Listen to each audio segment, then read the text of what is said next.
Psalm 133, verse 1. It is truly wonderful when relatives live together in peace. Napakahalaga na ang pamilya, mga magkakamag-anak ay tahimik, payapa ang buhay, because we have only one life to live in this world. Anatomy of a Family Feud. Yan ang pamagat ng ating pag-aaral at pagpalain naman tayong lahat ng ating Amang Diyos. Aming Ama, salamat po dahil kayo ang may dakilang layunin para sa amin na mapayapa, matahimik ang buhay naming lahat. Ngayon po'y kami kausapin, turuan, akayin nyo. Lead us unto greater knowledge of you that will lead to fruit-bearing in our lives. Spiritual fruits of peace, love, harmony, kindness, goodness. Forgive us our sins, O God. Cleanse us and now teach us. In the name of your Son, Jesus, we pray with thanksgiving. Bago-bago pa lamang ang mga kwento sa Biblia, kukunti pa lang ang mga tao, ay marami ng gulo. In fact, the first murder was committed by a brother against a brother. Unang pamilya pa lang recorded in Genesis, may mga gulo na. At ngayon, titingnan natin na isa pang gulo ng isang mag-anak. At suriin natin ating mga sarili-sariling buhay at pamilya kung ano ang aral na mapupulot mula sa leksyon ito. Genesis 25:27. The boys grew up, and Esau became a skillful hunter, a man of the open country, while Jacob was content to stay at home among the tents. So dalawang magkapatid, kambal actually, isinilang ng magkasunod na magkasunod, sapagkat sabay sila na ipinaglihi. Si Esau, mahilig sa labas, outdoors, hunter, a man of the open country. At si Jacob naman, laging kasama ng nanay niya sa loob ng bahay, sa tent, luto ng luto. Nandun siya sa domestic bliss. There's contrasts between these two brothers. Now, contrast, when handled well, would actually add color and beauty to a fellowship. But when mishandled, it could create stress. Genesis 25:28. Isaac, who had a taste for wild game, loved Esau, but Rebekah loved Jacob. Itong tatay, si Isaac, mahilig din sa labas, mahilig din mag-hunting, mahilig kumain ng mga karne ng mga hayop na kanilang nahuhuli pag nag-hunting. Paborito niya si Esau dahil pareho sila ng ugali. At si Rebekah naman, ang paborito, si Jacob, na lagi nasa bahay, luto ng luto, linis ng linis. Nakita na agad natin dito ang isang pinagmumulan ng gulo sa mga pamilya. Mother and father play favorites. May pet, mama's pet, papa's pet. Instead of balancing the personalities of their sons, these parents affirm, encourage, and even patronize their sons' differences, and they take sides. Ito ang paborito ko, yan ang paborito mo. Genesis 25:29-30. Once when Jacob was cooking some stew, Esau came in from the open country, famished. He said to Jacob, "Quick, let me have some of that red stew. I'm famished." Umuwi minsan na gutom itong si Esau dahil galing siya sa kung saang paglagalag sa mga lugar. Gutom na gutom, inabutan ng kanyang kapatid naman na si Jacob na kakaluto-luto pa lang ng lentils. Kumbaga sa atin, ginisang munggo. Umaamoy-amoy ito at napakasarap kainin at umuusok-usok pa. Gutom na gutom itong si Esau. Meron kaya siyang hypoglycemia na nararamdaman ng mga diabetics? Na pagka nagutom ka at bumaba ang blood sugar mo, halos mauupos ka at talagang kahit siguro ulo mo ibebenta mo, makakain ka lang. Dahil para kang nauupos sa kandila. So sabi niya, bigyan mo ako. Yung niluluto mo na yan. Genesis 25:31, Jacob replied, "First, sell me your birthright." Birthright of the firstborn, kasi si Esau ang panganay, for a bowl of lentil stew. Ang laki naman ang hinihinging kapalit nito para sa isang mangkok na munggo. The birthright is never explained fully by Scripture, but it could be an honorific, it could be an entitlement of the firstborn to whatever honor or fortune or inheritance, pero mahalaga yon. Nasa panganay yung birthright. Sabi, ibigay mo muna sa akin ang birthright mo bago kita pakainin. Genesis 25:32, look, I'm about to die. Esau said, what good is the birthright to me? Sa tao nga naman talagang nag-aagaw buhay halos at nauupo sa gutom, ano ba naman yung birthright na yan? Ang mahalaga, makakain, makainom. Genesis 25:33, but Jacob said, swear to me first. So he swore an oath to him, selling his birthright to Jacob.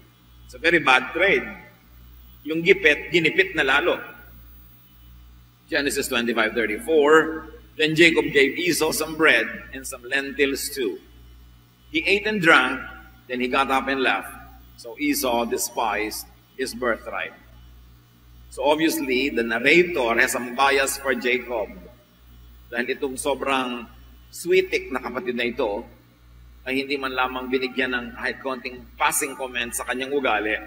At sinabi, ayan, binaliwala nitong si Esau ang kanyang birthright.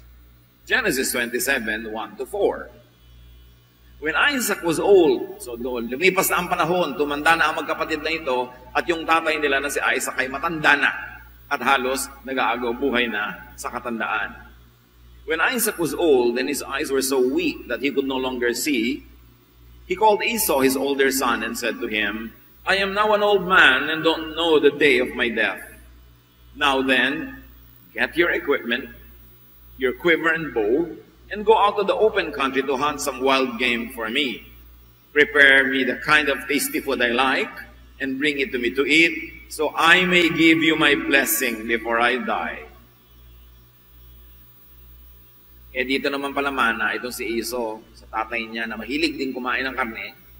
At sabi niya, ang tanda-tanda ko na, ang labo-labo na ng mata ko, bago ako mamatay, mag-hunt ka muna. At yung mahuhuli mo, lutuin mo, the way I really like it, and you know what I like, kasi pareho tayo ng taste. At pagka napakain mo na ako, ibibigay ko na sa iyo ang aking final na pagpapala, blessing, and then I will die. So food for final blessing, yun ang trade. Kanina, food din, no? For a birthright, sa ama nagmana, si Esau. Kaya pala, siya ang paborito nitong tatay. Genesis 27:5-10. Now, Rebekah was listening to Isaac spoke to his son Esau. When Esau left, Rebekah said to Jacob, go out to the flock and bring me 2 choice young goats, so I can prepare some tasty food for your father, just the way he likes it. Then take it to your father to eat, so that he may give you his blessing before he dies. Sa ina naman, nagmana si Jacob. Sobrang mautak. Parang hindi niya anak yung panganay. Tinawag si Bunso. Bunso, nadinig ko ang tatay mo. Nagpapahunting, nagpapaluto, at bibigyan ng blessing ang kuya mo. Unahan natin. Huwag ka na mag-hunting. Total, lagi ka na dito sa bahay. Hindi ka siguro marunong mag-hunting. Kumuha ka na lang dyan sa kulungan natin. Ng 2 batang kambing, luluto ko ng masarap, dalhin mo sa tatay mong malabo na ang mata, at kunin mo ang blessing na para sa kuya mo. Nakita niyo kung paano lumuluto ng family problem. Nagkakampi-kampihan. Naggugrupo-grupo within the same family at nag-uutakan. Genesis 27:11-13. Jacob said to Rebekah, his mother, but my brother Esau is a hairy man while I have smooth skin. Balbon po si kuya, ako makinis na makinis tulad niyo, mami. What if my father touches me? I would appear to be tricking him and would bring down a curse on myself rather than a blessing. His mother said to him, my son, let the curse all fall on me. Just do what I say. Go and get them for me. Sabi niya, talbog sa'yo, dikit sa akin, pagka isinumpa ka ng tatay mo. Aakuin ko. Basta't sundin mo ang pinagagawa ko. So this mother is playing favorite to the max. Parang hindi siya ang nagluwal doon sa kuya. Genesis 27:14-17. So he went and got them and brought them to his mother, and she prepared some tasty food. Then Rebekah took the best clothes of Esau and put them on her younger son Jacob. She also covered his hands and the smooth part of his neck with the goat skins. Then she handed to her son Jacob the tasty food and the bread she had made. May strategy ang mag-ina. Binihisan ni Rebecca si bunso ng damit ni kuya. At yung makinis na bahagi ng kanyang braso at leeg na maaring mahipo ng ama, binalot ng balat ng kambing para mabuhok din. Props talaga. Handang-handa sila at talagang deception ang balak ng mag-inang ito. Genesis 27:18 to 20. He went to his father and said, "My father." "Yes, my son," he answered. "Who is it?" Malabo na talaga ang mata ng matanda. "Sino yan?" Jacob said to his father, "I am Esau, your firstborn. I have done as you told me. Please sit up and eat some of my game so that you may give me your blessing." Isaac asked his son, "How did you find it so quickly, my son?" May initial doubt. Ang bilis mo naman nakapag-hunting, nakakagluto, instant. Alam niyo mga kapatid, pag mayroon kayong unang kutob at duda, makinig kayo. Lahat ng now 1, 2, 3, sasabihin, sabi ko na nga be. Yung pala sabi mo eh. Naisip mo pala. Bakit nadaya ka pa? Kasi hindi mo pinakinggan yung unang kutob mo. Listen to initial doubts before you are overtaken by props and by special tricks. We are all God's creation. God is Spirit. We have the Spirit of God. Iba-iba nga lang ang level ng talab sa atin ng wisdom ng Diyos. Pero meron. At kinakausap ka ng Espiritu ngayon, dapat makinig. Hindi laging tama yun because it could be twisted by sin. But when we are living correctly and rightly and we please God, sensitive ang ating spirit. We can perceive deception. So may deception, naman yan, parang ang bilis naman yata na nahuli at naluto itong aking kakainin. The Lord your God gave me success, he replied. So now God is used to strengthen the argument. Hindi lahat ng gumagamit ng pangalan ng Diyos ay mapagkakatiwalaan. Maraming ang gumagamit niyan para lalong makapandaya. Wolves come in sheep's clothing. Hindi ko mumukhang sheep, ay sheep na nga. Genesis 27:21. Then Isaac said to Jacob, "Come near so I can touch you, my son, to know whether you really are my son Esau or not." May doubt pa rin ang matanda. Sabi, halika nga at hihipuin kita, hakaplusin kita, nang malaman kung ikaw nga ang paborito kong anak na mabuhok. Listen to hunches. So gusto niya, meron talaga hunch. Meron talaga siyang kutob. Halika. Genesis 27:22 to 24. Jacob went close to his father Isaac, who touched him and said, "The voice is the voice of Jacob, but the hands are the hands of Esau." He did not recognize him, for his hands were hairy like those of his brother Esau. So he proceeded to bless him. "Are you really my son, Esau?" he asked. "Why will you ask a pretender?" Para bang alam mo na binobola ka, itatanong mo pa, mahal mo ba ako talaga? Siyempre sabihin, oo. Nagsasabi ka ba ng totoo? Tatanungin mo yung tao, nagdududa ka kung nagsisinungaling ng totoo ba yan? Tinatanong mong totoo ba yan? Mahal mo ba ako? Kasi gusto mong maniwala. Tulad nitong si Isaac pala na ito ay gustong maniwala. Kasi naamoy na niya yung pagkain. Gusto na niyang kumain. Gusto lang niyang masettle yung konting doubt niya. At yung ganun mga tao are so ready and willing to be convinced. Siyempre, nasa-psychologize ko ng mandaraya. Kung gustong-gusto mo talaga yung tinda, yung tumatawad-tawad ka, pero hindi, wala na po talagang tawad kasi nahalata ka na na gustong-gusto mo yan. Genesis 27:24, "I am," he replied. "Ako ang paborito niyong anak." After giving false impressions which were only suggestive, sinadjust ng kanyang buhok, sinadjust ng damit, an outright lie follows. Pag nakikita ng mandaraya na ikaw ay bumibigay na dahan-dahan, mas lumalakas ang loob niya na tibayan ang kanyang kasinungalingan, na lalo namang magiging very convincing. Genesis 27:5, Then he said, "My son, bring me some of your game to eat so that I may give you my blessing." Lunch for blessing. Mana sa ama tong si Esau na siya naman, lunch for his birthright. Isaac gives it, Esau gives it away. So may common denominator tong mag-ama. Tulad din ng mag-ina, may common denominator din sila. Kaya pala sila yung magkapangkat-pangkat. Genesis 27:25, Jacob brought it to him and he ate. And he brought some wine and he drank.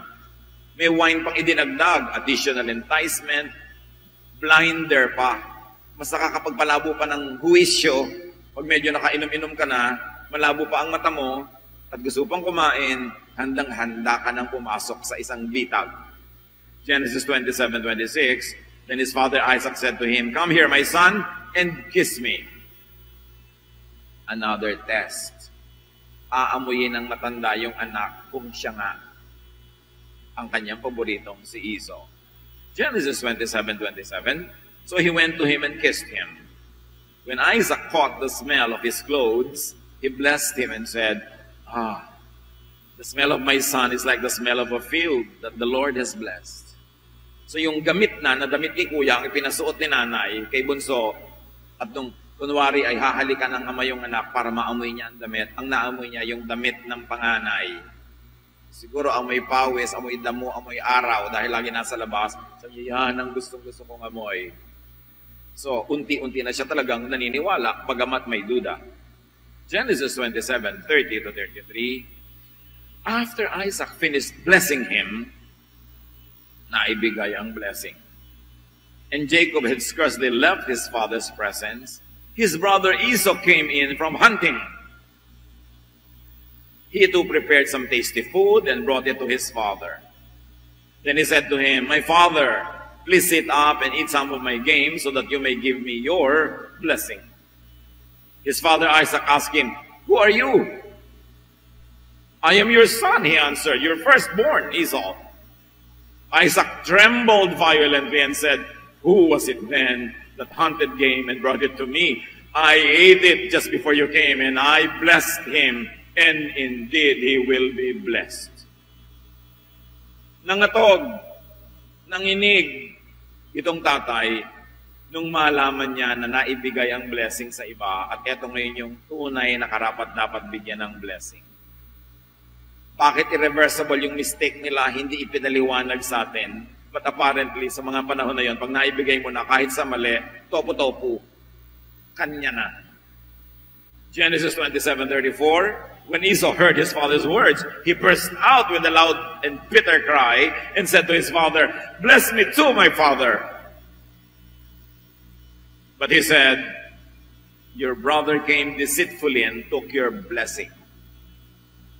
Napagtantunan ng matanda na ang kanyang hinala ay tama. Nag 1 + 1 = 2 na siya. Dinaya ako ng kapatid mo. Nakuha ang blessing mo. Esau said, "Isn't he rightly named Jacob? This is the second time he has taken advantage of me. He took my birthright and now he's taken my blessing." Dayaan, lamangan ang game sa pamilyang ito. Kumusta mga pamilya natin? May dayaan din ba? Lamangan? Ate, ikaw magbayad ng kuryente. Ako ang magbabayad ng cable. Parang mura naman yata. Lagi na lamang na marami mong bisita, pinapakain mo sa mga bisita mo yung pagkain ng pamilya nyo. Iba naman yung namamalengke. At lalong-lalo pag naghihingalo na ang matatanda, agawan na ng mga mana. Lamangan na.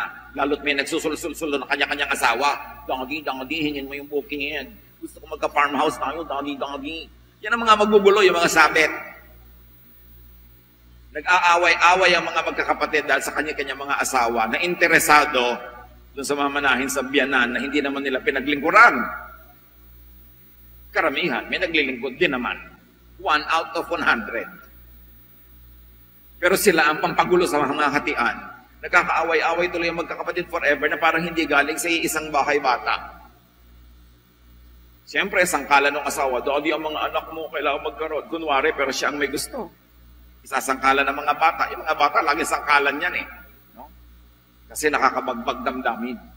Genesis 27:36-37, then he asked, haven't you reserved any blessing for me? Isaac answered Esau, I have made him lord over you, and have made all his relatives his servants. So what can I possibly do for you, my son? That was their tradition. That was the rule of their time. Irreversible things, even mistakes. Yan ang problema ko minsan sa mga tradisyon. Kahit kuminsan, irrelevant, unkind, dahil tradisyon, dahil nakaugalian, dahil policy, kailangang ipatupad. At kitang-kita ng lahat ng nag-iisip na tao that something went wrong. But none of the characters in our story is doing anything to correct it. Pag may mali, dapat itama. Pinagalitan ba yung asawa na kasabwat ng anak? Pinagalitan ba yung anak na nandaya? Hindi. Ang nalugi itong anak na nadaya. At sa mga pamilya, kumisan ganon. Kung sino yung mabait, lagi siyang napagsasamantalahan. Kung sino yung masipag mag-aral doon, nakatapos at nag-aral, ngayon sa kanya sasakay lahat yung mga nagbilyar ng nagbilyar, umabsent ng umabsent, nag-asawa ng maaga, may mga gatas-gatas kailangan ng anak, iaasa ngayon dito sa isang kapatid na matino. Sa maraming pamilya, yung matino kawawa, na pagsasamantalahan, laging pinipitasan, kahit hindi ka nagtanim, hindi ka nagdilig, hindi ka nag-fertilize, hingi ka ng hingi forever. Di ba nangyayari yan? May mga biblical examples na noon pa. Magulo ang pamilya kasi kulang ng katarungan. Yung mga mali, hindi napaparusahan. Yung tama, yun ang nagdurusa. Genesis 27:38, Esau said to his father, do you have only one blessing, my father? Bless me too, my father. Then Esau wept aloud. Nanangis ng ubod lakas, ubod pait, dahil 2 beses siyang nanakawan ng kanyang kapatid. Genesis 27:39-40, his father Isaac answered him, at lumala pa, your dwelling will be away from the earth's richness, away from the dew of heaven above. You will live by the sword and you will serve your brother. But when you grow restless, you will throw his yoke from off your neck.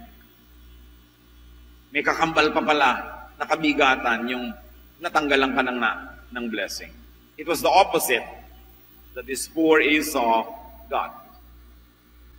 They were ruled by impersonal and ruthless rules of life, policy, discipline, that sometimes haunt us even today. Unkind, but that's the policy. Unbending, because that is the tradition. There is no room for kindness or justice. Dahil ang umiira lang ay yung uso kung ano man yun. Kawawang Esau. Genesis 27:41. Esau held a grudge against Jacob because of the blessing his father had given him. He said to himself, the days of mourning for my father are near. Then I will kill my brother Jacob. Pagkamatay ng tatay natin, lagot ka, susunod kang pagbuburulan. Napakalalim na naging sama ng loob, hinanakit, kuot, nitong si Esau, na nagpasya siya na pag nagkaroon siya ng pagkakataon pagkamatay ng ama nila, papatayin niya ang kanyang kapatid. Sibling rivalry, grudges, quarrels, violence, etc. could root from parental favoritism. Hanggang ngayon, maraming mga magkakapatid, may mga inis, galit na nakikimkim sa loob nila dahil nung bata pa sila, paborito ng nanay yung isa, paborito ng tatay yung isa. Kaya ngayon kahit reunion, may mga sarili-sarili ng anak at pamilya, konting-konting bagay lang sumasabog, nag-aaway uli, ibinubuklat ang lahat ng nakaraan kasi hindi naman naghilo ang mga sugat. Nanilikha ng mga pabaya ng mga magulang, playing favorites, not correcting mistakes. Ikaw na nga itong hindi kagandahan, ikaw palagi ang naglilinis sa mga kaldero at kalan. Tapos yung kagandahan, siya lagi ang nasa sala at nagkukyutex. Ba't nga hindi mayayabot? Lagi siya ang paborito. Ipinibili ng magagandang tela, mga damit. Tapos ang damit mo yung lalagyan ng BMEG feeds. Kung umabot kayo doon. Ang gaspang, ang kate. Pero yun ang damit mo, kasi hindi ka naman kagandahan. Kulang sa pagbabalanse. Yung matalino, siya palagi itong laging napupuri, at itong 3 taon na sa first year high school, siya laging napipintasan. Walang balancing na ibibigay tayo sa ating mga kamag-anak. Kaya sila nag-aaway-away kahit hindi silang lumikha. Rivalry could root from twisted upbringing. Sa halip na ang mga magulang ang magturo, magmahalan ng magkakapatid, sila pa itong nagpe-play favorites. Kaya sabi nga ni Balagtas, napapahamak ang bata dahil sa dapat magturong tamad na magulang.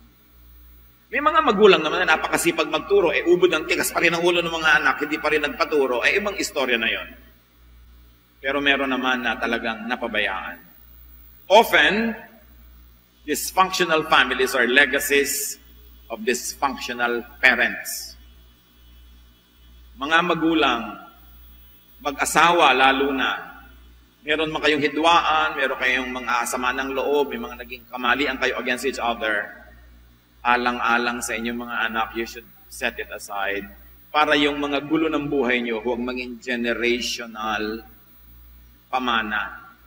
Ang ipamana nyo sa inyong mga anak ay tahimik, payapang buhay, functioning, hindi dysfunctional family life. Alang-alang sa kanila, magiging anak na inyo, magiging mga apo. Dapat kalimutan na ang mga nakaraan, yung mga sakit, mga pait. Huwag na ungkatin, magpatawaran, and get on with life. Because we have only one life to live this side of eternity. Pag magpapatigasan ng loob, magpapataasan ng pride, pare-pareho lang magdurusa. Dapat magpatawaran, magmahalan, habang may buhay pa, habang humihinga pa.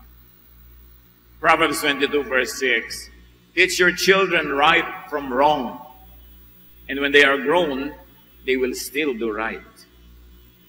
Pag pinalaki mo sa tama, magkamali man yan habang lumalaki, habang tumatanda, konti-konting mali lang. Maligaw man yan, nakakabalik uli agad kasi pinalaki sa tama. Yun ang habit. Yun ang lalabas at lalabas. Pag doon binabad, pag doon tinuruan, at doon pinalaki. Genesis 27, 42 to 45, sa pagpapatuloy.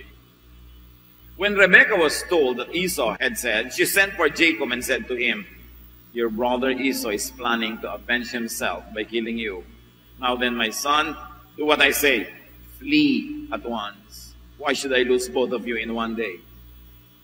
So itong pamilya na dati magkakasama sa isang tahanan, dahil sa gulo na nilikha ng mga dayaan na ito at lamangan, gustong patayin yung isa. Sabi ng nanay, paborito kong bunso, papatayin ka ng kuya mo. Umalis ka dito, manirahan ka sa mga kamag-anak natin doon sa pagkalayo-layo.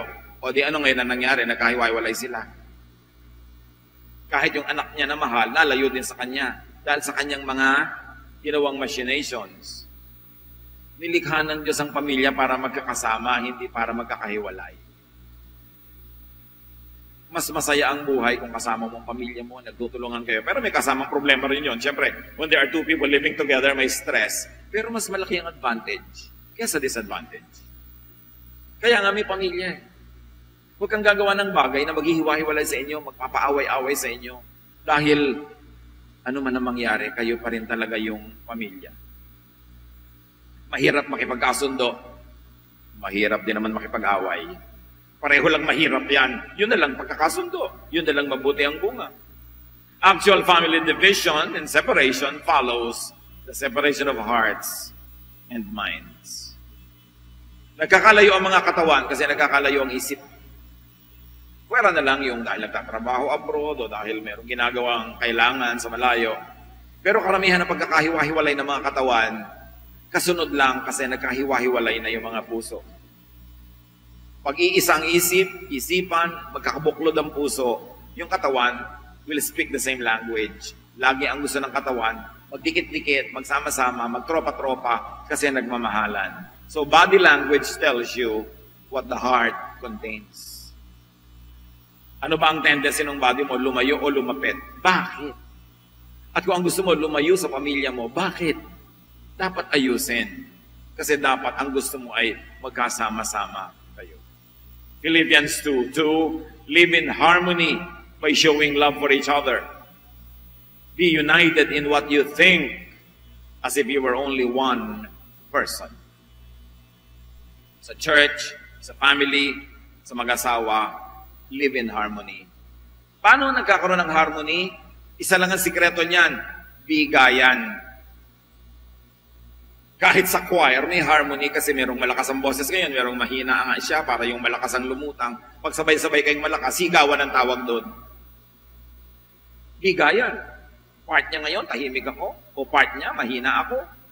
Mamaya ako naman, kayo ng harmony.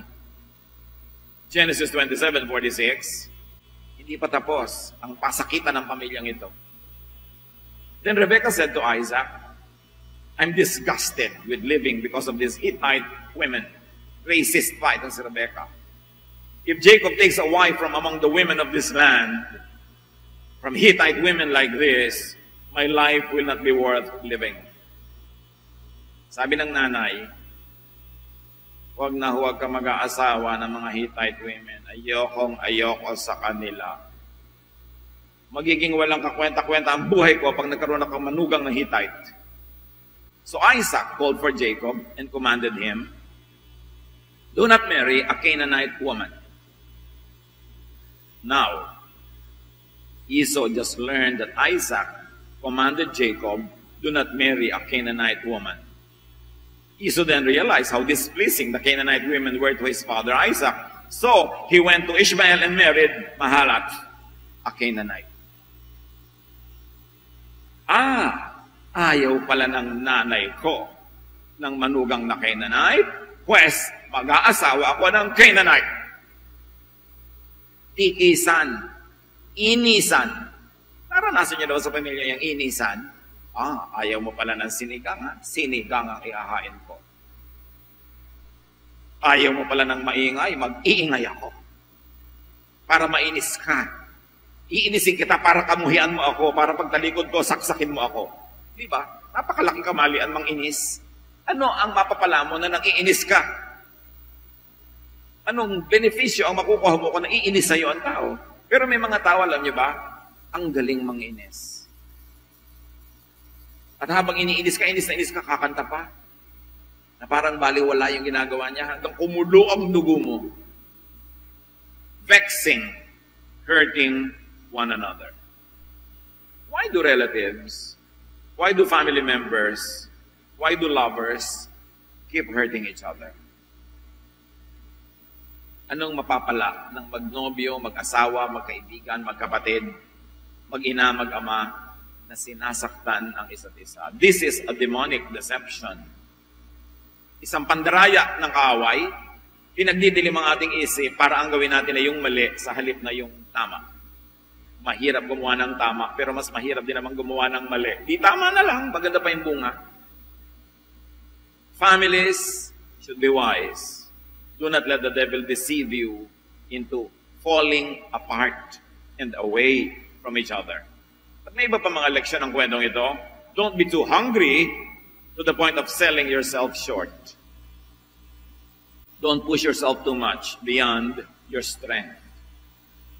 Kung ano man yun, huwag niyong sagarin ang sarili ninyo to the point na nawawalan kayo ng bargaining chips. Humihina ang inyong bargaining power kasi weakened na kayo ng inyong sariling gawa. Another lesson. A brother's need is an opportunity to promote love, not hatred. Opportunity to strengthen, not weaken relations. Pag may pangangailangan ang mahal sa buhay, ang kamag-anak, ang kapatid, pwede mong pagsamantalahan, pero anong aanihin mo? Galit niya. Pwede mo rin namang tulungan at mahalin, ano aanihin mo? Kung marunong siyang tumanaw, edi tatanaw siya at mamahalin ka rin niya. Pag may pangangailangan na nagkakagipit at reasonable ang pangangailangan, mas mainam na matumulong tayo. At yung tinutulungan naman, hindi dapat abusado na araw-araw tinutulungan ka, linggo-linggo, buwan-buwan. Hindi na tulong ang tawag doon. Sustento na yon. Dapat marunong ka rin tumindig sa sarili mong paa. Huwag kang bumili ng hindi mo kayang bayaran. Huwag kang gumawa ng hindi mo kayang bayaran para hindi iba, hindi nanay mo, tatay mo, kapatid mo ang nagbabayad para sa iyong mga bisyo o hiling. Pero paminsan-minsan nangangailangan ka, reasonable, magandang tumulong sa ganung mga pagkakataon. At kung tayo naman ang tinutulungan, makaramdaman naman kayo kung pagod na o sawa na yung tumutulong. Huwag nating abutin yung pagsawaan pagsarhan, iwasan, dahil wala tayong tigil ng kahihingi ng tulong. Paminsan-minsan. Parang bisita yan. The shorter the visit, the more welcome. But the longer the visit, the less and less welcome you will feel. Ganun din yung humihingi ng tulong. Kung minsan, ikaw pa pinipilit. Pero pag araw-araw andyan yung mukha mo, pagsasarhan ka na talaga ng pinto. Dapat turuan din natin at tulungan ng mga kamag-anak na maging mabait by not abusing them. Kasi pag abusado ka, they will learn to protect themselves and they will learn to be unkind to you because they have to protect themselves. Bigayan, respeto, pagmamahalan. Family members, especially parents, are to give balance and correction to one another. Unang project na mag-asawa, ayusin ang relasyon nila kasi mapabuti at mapasama yon, mga anak nila ang madadamay o makikinabang. At ang mag-asawa, pag may anak na, hindi na lang kayo nabubuhay para sa sarili, may iba ng dahilan, nabubuhay din kayo para sa inyong mga anak. At ang mga anak, syempre, nabubuhay din kayo para sa inyong mga magulang. Lahat may tungkulin, lahat may pribilehyo. Stop. Minimize playing favorites. Pastor, wala po akong magawa. Talaga pong mas malapit ang loob ko dito. Kamukha ko kasi. Magkakorte kami ng noo. Korteng balimbing. O sige na, talagang medyo gusto mo siya. Kasi maalalahanin, nakikiliti ka niya. Pero huwag mo nang ipahalata masyado sa iba. Kasi anak mo rin eh. Kung may ibibigay ka, ilihim-lihim mo na lang. Huwag na yung kitang-kita ng iba that you're playing favorites. Because they will resent you and the object of your favoritism. Be wise. Hindi naman talaga naiiwasan na may mas malapit sa loob mo. Pero huwag mo na masyadong emphasize.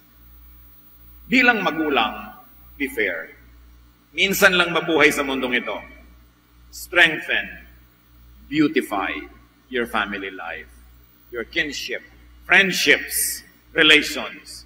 Psalm 133 verse 1 says, "It's truly wonderful when relatives live together in peace."